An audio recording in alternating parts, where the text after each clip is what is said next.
চৈতন্য চরিতামৃতে প্রভুপাদ গোস্বামী উল্লেখ করলে অনর্পিত চরিঞ্চিরা করুণা অবতীর্ণ করল।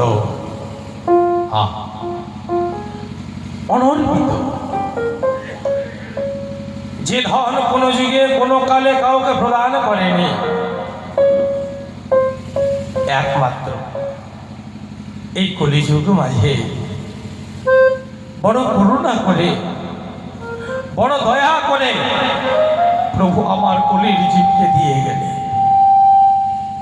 স্থান নেই, কাল নেই, পাত্র নেই, অযাচিত ভাবে দিয়ে গেলে, নিয়ে যা মহামন্ত্র হরির নাম। যদি ঘরে বসে এক মনে যদি এই নাম জপতে পারো, তোমার হলে কৃপা হতেও পারে। সে যে দয়া নীতি, সে যে দয়ার অবতার, সত্যি মা মনে পড়ে যায়। আজও বর্তমান সরধনী গঙ্গার তীরে আজও বর্তমান গো, যে ঘাটটির নাম দয়ার ঘাট।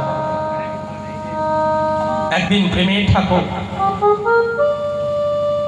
সপারিষদগণকে নিয়ে হরিনাম করতে করতে চলে যাচ্ছে। কৃষ্ণ কেশব কৃষ্ণ কেশব সুধা মাখা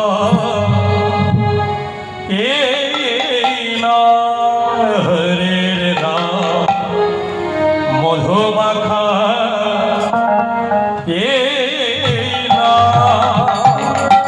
হরিবল হরিবল।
ঘুচে যাবে তারা প্রেম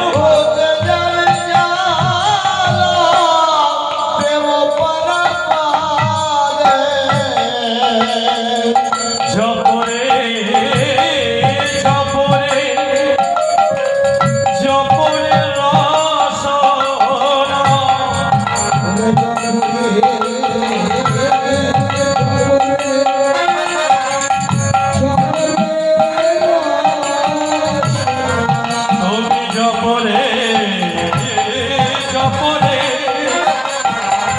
জপরে রসনা ওরে জপরে জপরে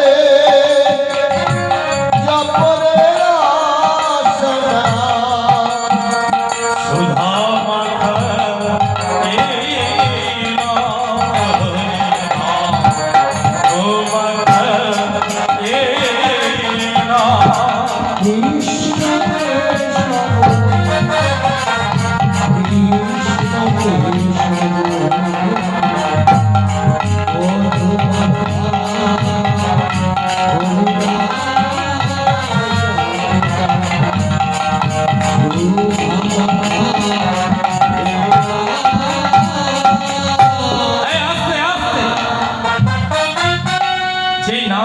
করতে যাচ্ছে প্রভু সকলকে বলছে দাঁড়াও কেন কি হয়েছে প্রভু ওই সুরধনী গঙ্গার তীরে দেখো তো একজন ধোপা কাপড় কাচ্ছে আহা ও তো কাপড় কাচ্ছে প্রভু তাই কি হয়েছে আমার মন বলছে ওকে আজ আমি হরির নাম দিব হরির নাম দিবে তাতে বাধা কোথায় প্রেমের ঠাকুর আমার ওই ধোপা বেচারির পিছনে গিয়ে দুটি বাবু উত্তোলন করে বলে উঠলেন হারি তাই গৌর হরি কিন্তু ধোপা বেচারি তিনি কাপড় কাচতে রত হয়ে আছে কে হরি নাম করলো কে হরি বল বললো তার ওদিকে কোনো লক্ষ্য নেই লক্ষ্য একটা যে কাপড়টা দুটো আছাড় দিলে পরিষ্কার ভালো হবে না কাপড়টা দুটো আছাড় কম দিলে কাপড়টা ভালো থাকবে প্রেমের ঠাকুর আমার পিছনে মনে মনে ভাবছেন আর বলছেন ধোপারে এই ধোপা তোর যে কাপড় কাচার প্রতি নিষ্ঠা তোর যে কাপড় কাচার প্রতি একাগ্রতা সত্যি আমি গৌর হয়ে বলে যা এই নিষ্ঠা এই একাগ্রতা যদি আমার গৌর গোবিন্দের চরণে কারো একবার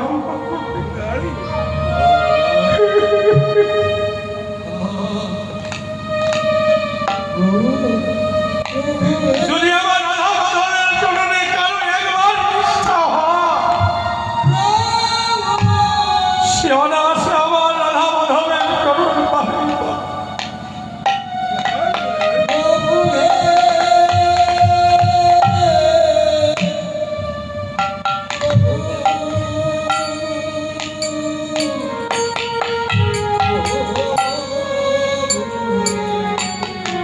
আমি ভুলিনি তোকে বলেছি হরি নাম দেব আবার তিনি দুটি ভাব উত্তোলন করে বলে উঠলে হরিদাই গৌর হরি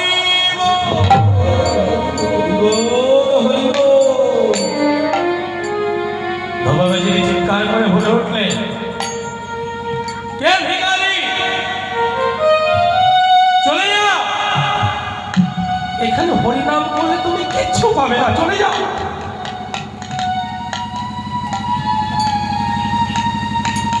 ওর হরি আমার বলে উঠলে না হারে ধোপা হরিনাম করলে বুঝি ভিখারি হতে হয় তুই ঠিক বলেছিস আমাকে তুই আজ ভিখারি বললি তো তুই আবার বল তাতে আমার কোনো দুঃখ নেই কিন্তু বলতে পারিস সেদিনটি আমার কবে হবে বল না রে ভোপা যেদিন কেশ মন্ডন করে কাঁধে ভিক্ষান ছুরি লয়ে বলে জীবের দাঁড়ে দাঁড়ে গিয়ে বলবো ভিক্ষান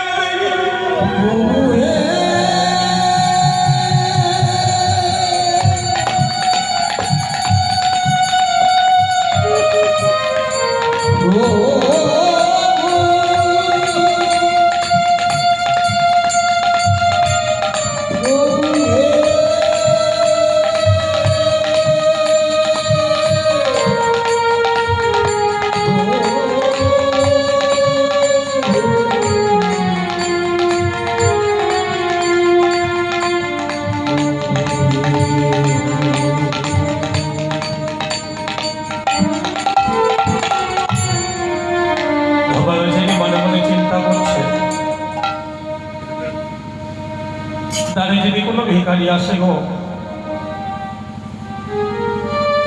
যদি তাকে কিছু না দেওয়া যায়, বেশিক্ষণ থাকে, সে ভিখারির সঙ্গে সঙ্গে চলে যা। তার মতো তা ভিখারিকে তাকে তাড়িয়ে দিয়েছিল, কিন্তু ভিখারি তো এখনো যায়নি। ভিখারিটা কে গো, দেখি তো একবার। বদলখানে ফিরে যে মনোহর রূপটি দর্শন করেছে, বলে ঠাকুর, এই জগতে তো ভিখারি অনেক দেখেছি, কিন্তু এমন ভিখারি তো দেখিনি যাকে তাড়িয়ে দিলে চলে থাকবে। বলো না তুমি কে?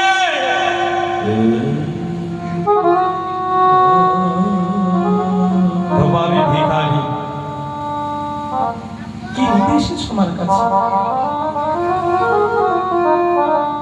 আমার আঁচলটা পেতে দিয়েছে ভিক্ষা দে। ও ঠাকুর, তুমি যে আমার কাছে ভিক্ষা চাইতে এসেছো,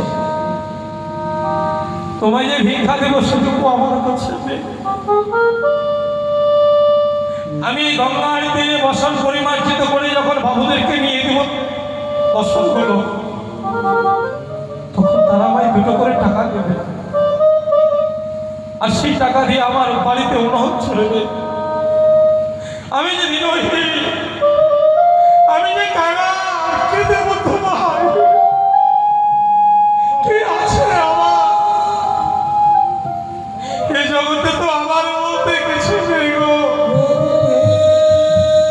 সারাটি জীবনে শুধু আমার আমার আমার আমার করে গেলাম, পেলাম না কিছুই। পেলাম কাটার জ্বালা, আঘাত, যন্ত্রণা। আমার কাছে কিছু নেই ঠাকুর। এই বাবা, কে বলেছে তোর কাছে কিছু নেই?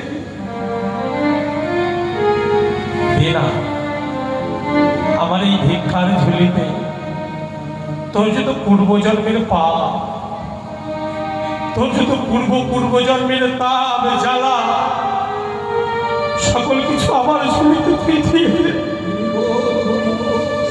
এমন দয়াল আর কেউ আছে গো বলো? ঠাকুর, তোমায় আমি পাপ দিতে পারবো না, ভিক্ষা দিতে পারবো না, তাও ঠিক আছে, কিন্তু পাপ না ঠাকুর। তোমায় আমি পাপ দিতে পারবো না। হ্যাঁ দিব। কি দিব জানো? যদি কোনো গুরুর বলে, যদি কোনো বৈষ্ণবের কৃপা বলে, যদি কোনো পুণ্য করে থাকি কোনো জন, সকল কিছু তোমার ঝুলিতে দিয়ে আমার জীবন যৌবন, ও ঠাকুর, আজ হতে তোমার রাঙা চরণে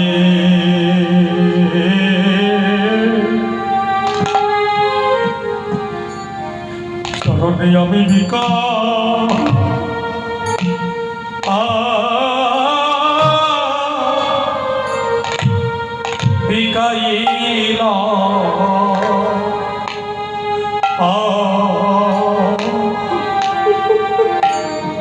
তোমার রাঙা চরণে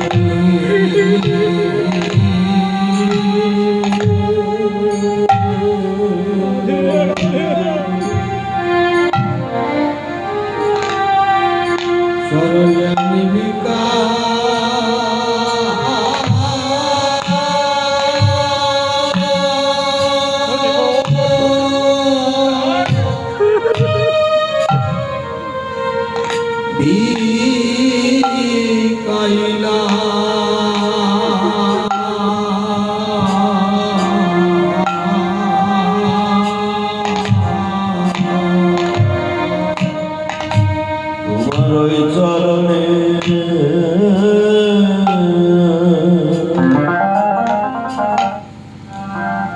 চরণে বেকা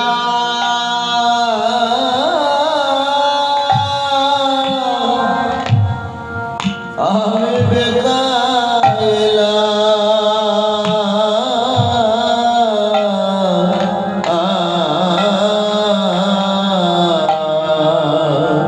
আমায় অনুদাস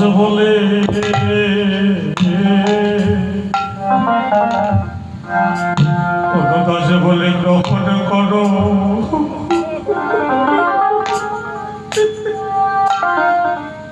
আজ হতে তোমার রাঙা চরণে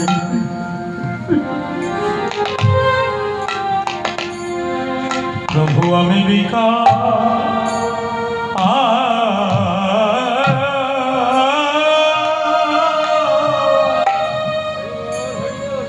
আমি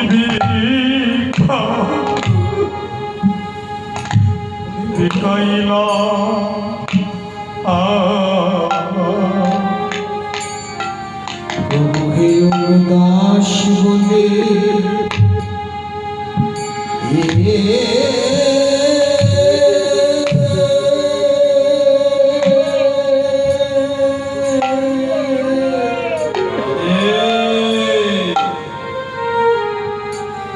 আমায় গ্রহণ করো।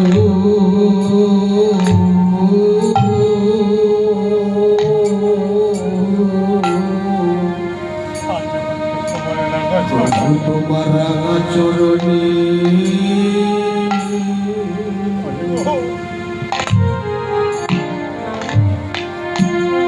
রাঙা চরণে আমি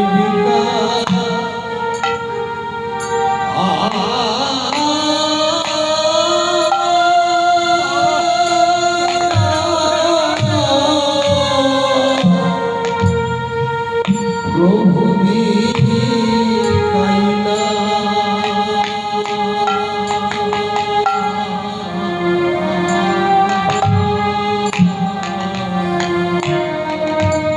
অনুদান বলে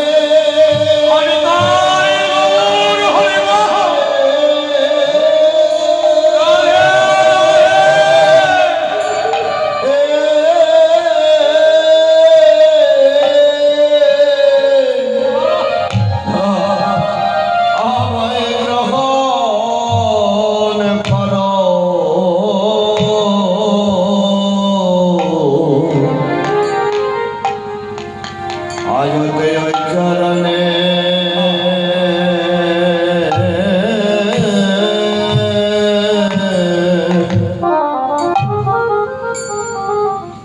চরণে বেকা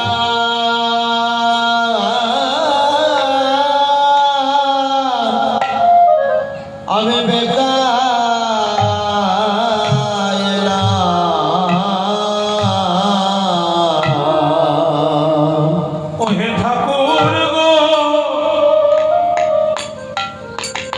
আজ হতে তোমার রাঙা চরণে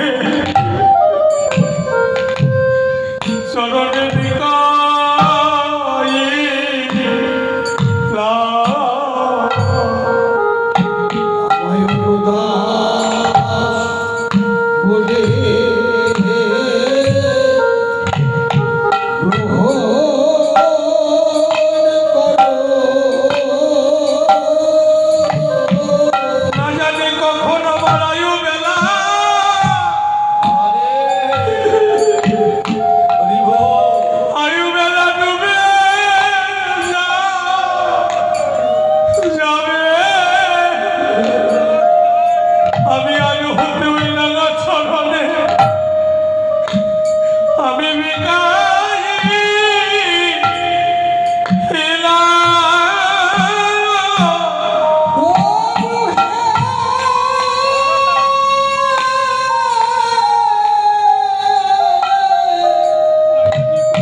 জগতে আমার মতো পথি তুমি আর পাবে না।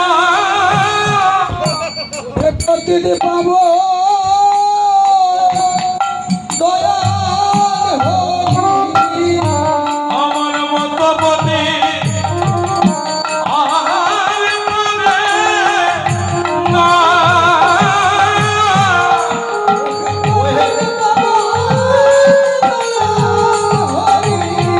আমার মতো পথি আর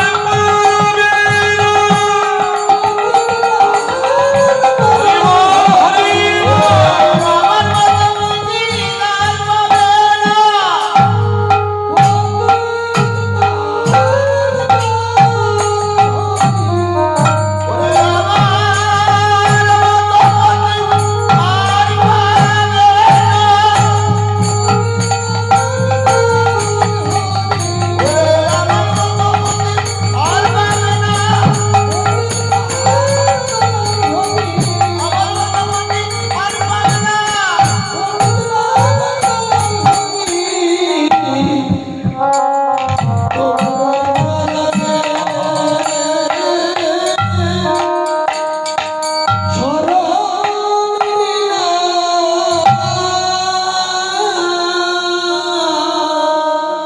সত্যি গো মা, একটি কলা গাছ কাটলে কলা গাছটি যেমন সশরীরে পড়ে যায়, হ্যাঁ আজ ধোপা গাছেরই যেন আমার উপরে লাগার চলন সশরীরে আছাড় খেয়ে মরে গেছে। প্রভু আমার ধোপাকে তুলছে, ধোপা নিয়ে এই ধোপা, তোর স্থান আমার চরণে নয় রে, একবার আয় না আমার হৃদয়ে। যে হৃদয়ে আলিঙ্গন দিয়েছে ধোপাকে,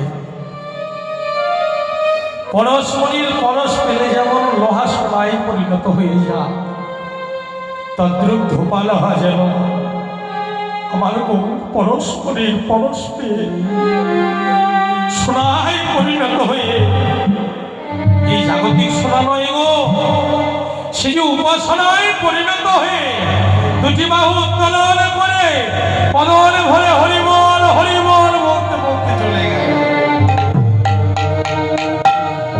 সেদিন থেকে ওই ঘাটটির নাম দয়ার ঘাট, আজও বর্তমান আছে। সে যে দয়াল সমর্পিত উন্নত উজ্জ্বলের আশা সমর্পণ করলে উন্নত উজ্জ্বল, উন্নত মানে উজ্জ্বল রস। আহা, কোন রস গো? এই জাগতিক জগতে ওই মানুষের মুখের রস, আখের রস, ওই আনারস, কোন রস গো? বলে না না, এ রস সে রস নয়। তাহলে এই রস হচ্ছে রাধারানীর ভান্ডার থেকে আনা 5টি রস, যা হলো শান্ত দাস্য সক্ষ বাৎসল্য মধু। এই 5টি রসের সঙ্গে কি করলেন গো? স্বভক্তি শ্রেয়, সমানে নিজ ভক্তি শ্রেয়। শ্রেয় মানে হচ্ছে সম্পদ, যে ভক্তি সম্পদ স্বয়ং গোবিন্দের কাছে আজও আছে। গুরুদেবের কাছে তো ধন তো লুকিয়ে থাকে, ভক্ত যদি কৃপা করে না আনে পাওয়া যাবে? পাওয়া যাবে না, আগে তার কাছে যেতে হবে। এই যে মা, আমরা যখন উনানে একটি উনান খুঁড়ে যখন যাও দিই, 3 ঘন্টা 4 ঘন্টা 5 ঘন্টা পরে গেলে পরে ওই উনানের উপরে ছাই দেখা যাবে তো? কি উপরে শুধু ছাই দেখা যাবে, আগুন কিন্তু দেখা যাবে না। কিন্তু আগুন তখনও থাকে, ভিতরে থাকে, শুধু কেউ যদি একবার নাড়া দিয়ে দেয় তবেই আগুনটা থাকে, দেখা যায়। সত্যি মা, আমরা হচ্ছে অমৃতের সন্তান, আমাদের অন্তরে অমৃত প্রেম ভক্তি সকলেই আছে। যদি কেউ একবার কৃপা করে সৎগুরুর চরণ আশ্রয় করতে পারো, গুরুদেব যদি একবার নাড়া দিয়ে দেয়, তবে তোমার হলে কৃপা হতে তাহলে স্বয়ং প্রেমের ঠাকুর আবার স্বভক্তি শ্রেয় ভক্তি যোগ করে দিলে হরি পুরোটা সুন্দর নদী কদম্ব সদা হৃদয় কুন্দরে স্ফুরত। আহা, এই শ্লোকটা যিনি রচনা করেছে তিনি বেশি দূরের না, তিনি আমাদের ঘরের ঠাকুর গো। এই মালদহ জেলা পার্শ্ববর্তী জেলা হুসেন শাহর দরবারে যে দুই ভাই কর্মচারী হিসাবে ছিলেন, একজন প্রধানমন্ত্রী আর একজন অর্থমন্ত্রী, এক হচ্ছে আমার রূপ গোস্বামী আর এক হচ্ছে আমাদের সনাতন। এই রূপ গোস্বামী বিদগ্ধ মাধব নাটকম যখন গ্রন্থটি রচনা করে তিনি উৎসর্গ মন্ত্রে এই শ্লোকটি তিনি রচনা করলেন। তিনি হৃদয়কে বললেন কন্দ, মানুষের হৃদয় নয়, আমার হৃদয় খালি। বলে কেন? কন্দর্প শব্দের অর্থ হচ্ছে গুহা। এই জাগতিক জগতে আমরা গুহা অনেকে দেখিনি, কিন্তু ইতিহাসের পাতায় তো সকলেই পড়েছি গুহার মধ্যে হিংস্র পশু বসবাস করে। কেন গো? না প্রাণের ভয়ে, প্রাণকে রক্ষার্থের তাগিদে। যদি তাই হয়, আচ্ছা বাবা, ওই গুহার সম্মুখে যদি কেউ একটি ঋষিবর কিংবা যোগী কিংবা মণি একটি মশাল প্রজ্বলিত করে ধ্যান বা যোগ বা আরাধনা করে, সেখানে হিংস্র পশু থাকবে? সেখানে আর থাকবে না। রূপ গোস্বামী বলল, সত্যি আমাদের হৃদয়টি একটি গুহা। এই গুহার মধ্যে একটি নয়, দুটি নয়, ছয়টি হিংস্র পশু বসবাস করছে, যা হলো কাম, ক্রোধ, লোভ, মোহ, মদ, আশ্চর্য। এই সকল কিছুকে দূরীভূত করতে হলে একমাত্র যদি হরিনামের মশাল তুমি এই হৃদয় গুহার সম্মুখে প্রজ্বলিত করতে পারো, তাহলে কি হবে গো? তোমার সকল আঘাত দূরে যাবে। হরি বল, হরি বল। তোমার সকল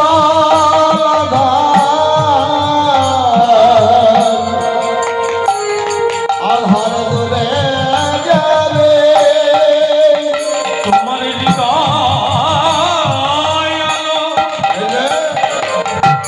আলোকিত হবে, সকল আঘাত দূরে যাবে।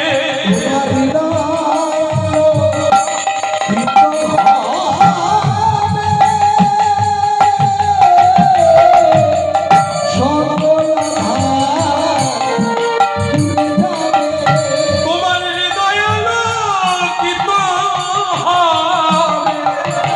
ওই না সকল আঘাত দূরে যাবে। তোমার হৃদয়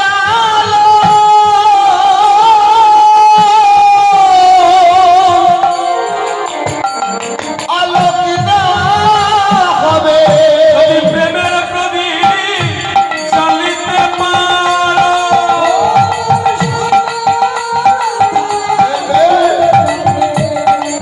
প্রদীপ জ্বালিতে পারো। তোমার প্রেমের প্রদীপ জ্বালাতে পারো। হরি হরি বল, হরি বল। ওরে প্রেমের প্রদীপ জ্বালাতে পারো। ওরে প্রেমের প্রদীপ জ্বালাতে পারো।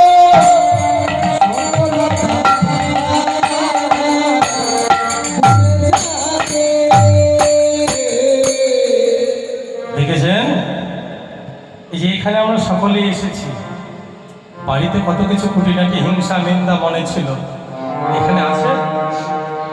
নেই। এখানে কিছু থাকতে পারে না। কেন গো? হরি নামের প্লাবনে সকল কিছু দুরভিত হয়ে যায়। এই হরিনাম যদি একবার কেউ পায়, ভাগবতে কি বললেন গো? গুরুর দেওয়া না, যদি কেউ ন ভক্তে যদি একবার কর্ণমূর্তি হৃদয়ে প্রবেশ করে, তখন কি হয় গো? তুণ্ডে তাণ্ডবিনী রক্তিম পিতনোতে তুণ্ড বলে লাভ হয়। এই হরিনাম যখন ভক্তির জিহ্বায় প্রবেশ করে, জিহ্বা নৃত্য শুরু করে, তুণ্ডে তাণ্ডবীনি, তাণ্ডব মানে নৃত্য করা, রক্তিম পিতনৌতি তুণ্ড বলে লব্ধ হয়। শুধু নৃত্য করে না, যেন ভক্তি জিহ্বা গোবিন্দের চরণে নিবেদন করতে চায় যে হে ঠাকুর, আজ তুমি আমার একটি জিহ্বা কেন দিলে? যদি আরো শত শত জিহ্বা দিতে তোমার হরিনাম করে আমি শান্তি পেতাম।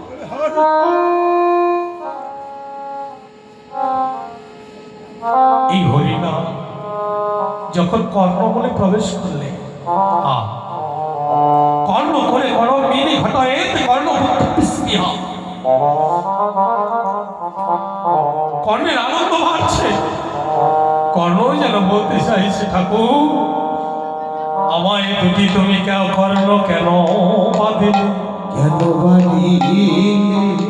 আমায় যদি তুমি আরো কর্ণ দিতে, শত শত কর্ণ দিতে, কর্ণ দিতে, ওই শত শত কর্ণ দিয়ে তোমার হরিনাম আমি শ্রবণ করতাম।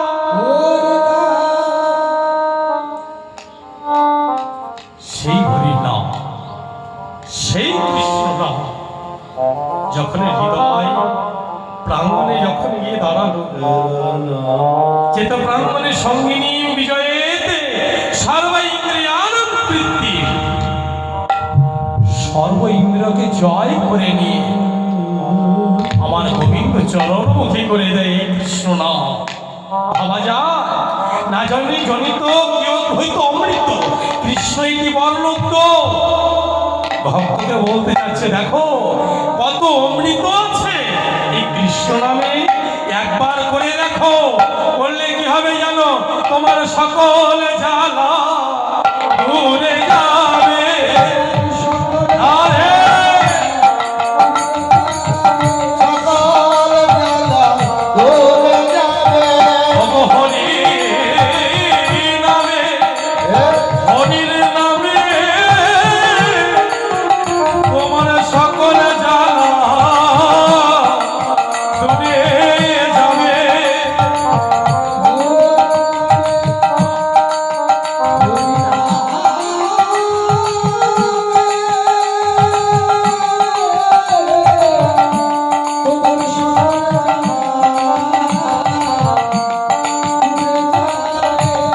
এই হরি নামে, ও ভাই হরি নামে সকল জ্বালা দূরে যাবে। ওরে হরি নামে, হরি নামে, একবার বদন ভরে করে দেখো, হরি হরি ওরে বদন ভরে করে